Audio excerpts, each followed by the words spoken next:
Okay, so, well, congratulations on ordering a Lux unit. We think they're the best unit on the market. Let's just go through the bits when you actually receive the box. So the Lux unit, which is over here, that gets lifted out.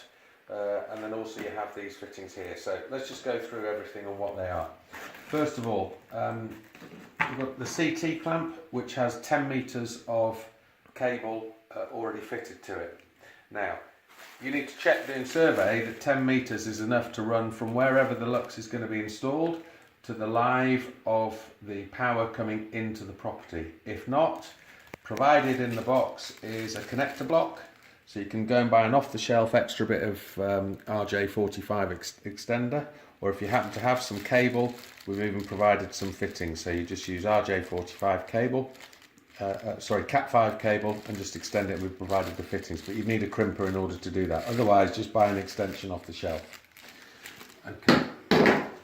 Next, we have a battery positive and a battery negative. So that's just covers that are going to go around the cables coming up from the batteries, and they match obviously with some orange and black fittings on the Lux unit.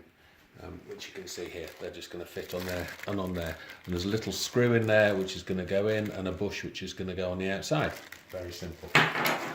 Okay, next we have the AC connection cable. So one is if you're putting an EPS function on it, and the other is simply for connecting the AC supply through there. So two separate blocks, so you should have those in the box as well.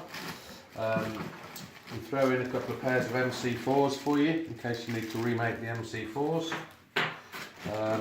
We have a data communication cable, so if you're not using a Wi-Fi option, this is you need to leave this with the unit because that's used for doing upgrades as and when.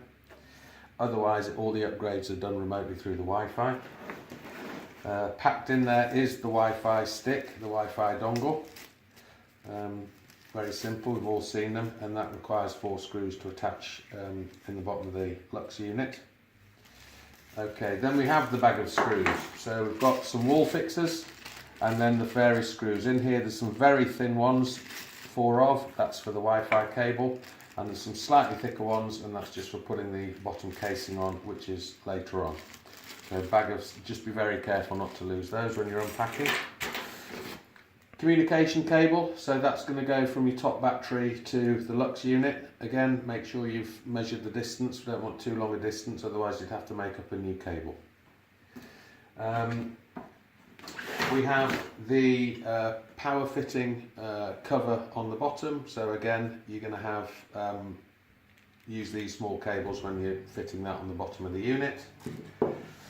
An optional extra, this isn't standard, you need to buy this extra, but if you're going to put some isolation in between the Lux unit and your batteries, then pre-enclosed 125 amp breaker, and for that you would also therefore need an extra set of cables, which again will have all the fittings pre-made on it. So these are order extra. I'll take those out, and there we go. Then we have the wall mounting bracket, very, very simple, which you can see there.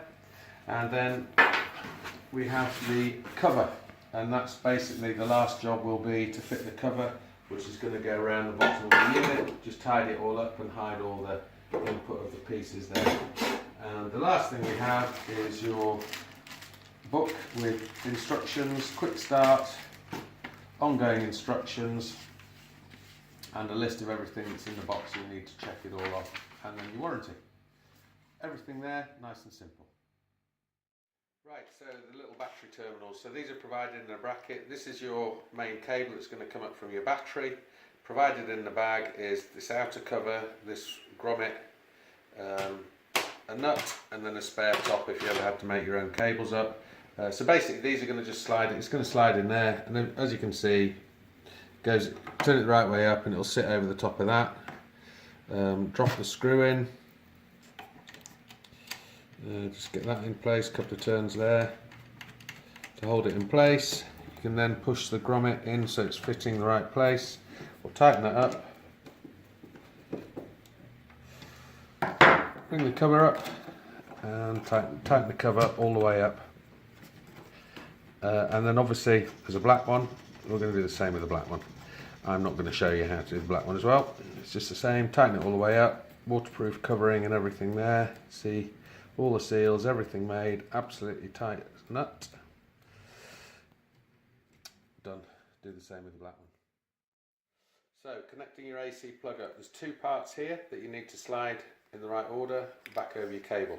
Then you connect your live, neutral and earth into this block here. You use this very small provided Allen key, so that's in the bag, don't lose it, and keep it somewhere afterwards, just to loosen and tighten the little blocks. Live, neutral and earth, and just round the rim here, it's really quite hard to see, you might need really good daylight, but actually if you flip this over, it's much clearer on the top side, so you can just work back which is which. Make sure you get those right. Okay, and once you've done that, obviously tighten the first outer one up, and then this nice neat one here, just to tidy all your work up. That tightens up, tighten all three up, and then that will fit correctly into your AC socket. Done. Right, the communication cable between your top battery, your master battery and the Lux hybrid unit. The communication cable, you only use the one that is provided with the Lux, you don't use any other one. It says on one end, battery CAN. So the top battery, you put it in the CAN input, click. On the other side, it says very clearly for you, the hybrid is the CAN/485. The top left input says CAN/485, so we're going to use that one. Okay. If you need to check it, it's in the book. The CAN top left is shown on page 28, and the battery and the that's the CT clamp, apologies. The other bit I'm going to show you here is the dip switches. The dip switches are preset, but if you look at page 35, there's different dip switch settings for different countries, or whether it's G83 or G59. They come preset to G83. Down, down, up, up, down. That's how the dip switches are preset. So just check that. Okay, that's that part done. Okay, so CT clamp and where and how you fit it. So the CT clamp goes around the live coming into the property. It goes on the grid side of the consumer unit. This is a three-phase system, I get that, but we're just going to use that as being the live for a single-phase system. This is a very high quality CT clamp, okay? And on the side of the CT clamp is an arrow. Let's just check, can you see that okay? Okay, it's an arrow. The arrow, it must point as if the power was coming in over the fields, up, across a road, whatever, and then into the property. That arrow points in that direction, coming up as if it was then going off towards the house, okay? And then in order to fit it, we put it around the live, okay, and clip it shut. That's it. That is now installed correctly. Okay, so there is now to housing for all the data cables, so before you put them in, obviously that should be slid down there, everything will go through that, just reminding you. And the screws to fit that are in a separate bag. Now, the data cable goes to where it says very clearly CT or meter. So that's going to click in there and go in there. Now the data cable is provided with 10 meters of length, so that's from here to where the live is coming into the property. If that's not long enough, then we've provided with you a connector block. So you could just buy an RJ45 to RJ45, plug in there and plug in there to extend it. Or if you happen to have Cat5 cable, we've even provided some blocks. So as long as you've got Cat5 and a crimper, you can make your own crimps to extend it. But basically that's it. So the CT clamp goes in that position there. And then that's the two inputs, the dip switch is in the right place, and then you tighten and secure the cover. That's that installation done. So if you're setting the EPS up, which is emergency power supply, that's the fitting, just the same as the AC fitting, so you can watch that video. Don't forget, that's then going to need to go through a little mini breaker board, obviously, because it's got its own circuit if this goes off grid or the power cut drops off. So that's going to need to go through a little mini breaker board. You can discharge, it's a 16 amp discharge, and you can discharge up to 3.6 kilowatts at a time. So you're going to need to work out how much load you're actually putting through that. You don't want to put more load because it can't handle it. So you just choose what load you're going to put through the EPS in the case of a power cut. That's it. Okay, so connecting the solar into the system. It's a dual tracking system, so you've got separate trackers in each one. For this demonstration, we don't have solar in the property, but I do have a DC generation machine, so it's exactly the same thing. So if it's a single tracking system, you're just going to use one. If it's or two, single tracking or single string, you're just going to use one input. If it's two strings or dual tracking, you're going to use both inputs. Simple as that. So MC4s, you'll know about MC4s. We're just going to push and connect those. Done. So the wireless communication. Again, when you're checking these, if you contact us, wherever this is going, you need to make sure that you can get a signal from the customer's Wi-Fi. There are a couple of quite good apps actually, which if you just put it on your phone, and you then connect your phone to the customer's Wi-Fi, go up to wherever you're going to install this, and it'll give you a reading as to the strength.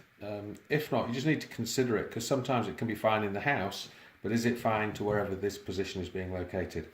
And then every unit's provided with a Wi-Fi dongle. Very simple. Again, the 4 little screws are the tiny ones that are in the bag provided. There's a wireless input, it just goes in there like that. In there, tightened up, and that's it. If you don't have Wi-Fi, then you can set everything no problem on the screen, but we keep this somewhere near. So in the future, if you're doing upgrades or anything, you just do it via a laptop using this cable. So keep that in place somewhere. That's putting the Wi-Fi in. Okay, so ready to switch the unit on. We've connected everything up, AC, batteries, and the solar's been connected. There we go. So what I'm going to do is just let you know, this will switch on from a multitude of sources. So as soon as you introduce AC, the unit will switch on. If you had no AC and just turn the batteries on, the unit would switch on. If you had no AC and no batteries and you just introduce the solar, the unit would switch on. So all of those things keep the system up and running. But I'm just going to switch everything on now. So first of all, that's the AC. I've just switched that on, and the unit's going to fire up in a second. There we go, unit's firing up and just doing its commissioning. At the same time, I'm going to switch the batteries on. I've only got a single battery set up, but there we go, they're all switched on. And at the same time, we don't have PV in this office, but I've got a machine that generates PV. So I'm going to switch that on so the power comes on. So now it's as if the sun was shining, and we need to switch the unit from the off to the on position. Click, so just put the DC isolator on. So, when you're commissioning this machine, there's really only two things that you need to set up. You need to set the battery type up. So, are we running? It'll come up automatically. Are we running without a battery? Now, obviously we are running with a battery. So use narrow to scroll to the different option on that. We've got a battery plugging in. Yeah, we've got a battery plugged in. Is it lithium ion? Yeah, it's lithium ion. Is it a pylon? Yeah. It's a pylon. Is that everything? Yep, that's everything. There you go. We've now set the whole fact that we're using a lithium ion pylon battery. And we need to set one other thing. So this is just coming from the generic home screen. We'll just go back, press the back button, sorry, so display menu. Scroll through display menus. We don't want status, we don't want measured information. We're going to go into setting. In setting, COM address, that's all preset. Set time, you can do with this, but you can do it remotely as well. On your phone, set language, it's already set. Set battery, we just did that. Set PV input, this is important, we need to set the PV input. So let's just enter into that and have a look. Okay, the first two options are only PV1 or only PV2. What does that mean? Well, it's very simple. This left-hand pair, they count as PV1. The right-hand pair, they count as PV2. So if you've got a single string installation and you're just going to use PV1, you select PV1. If you're single string installation but you're only using that side, you select PV2. Okay, so that's what these two options are. After that, if you then have two strings going into it, we recommend that you just always use, so ignore the two parallel option, just always go to two PV separate options. You'd enter that option because it gives you dual tracking all the time anyway. It covers everything. So for two strings, use that option. And then also, if you had no PV and you're going off grid, you'd need to contact us anyway because you can use this as an off grid system. But that's what you'd select in that instance. But in this instance, we're using the left hand PV input. We've only got one PV input, so we're going to select that. Only PV input, yeah. Confirm, setting it, set OK, everything good, we're good to go. So that's going to return back to the home screen, and that's how you set the whole thing up.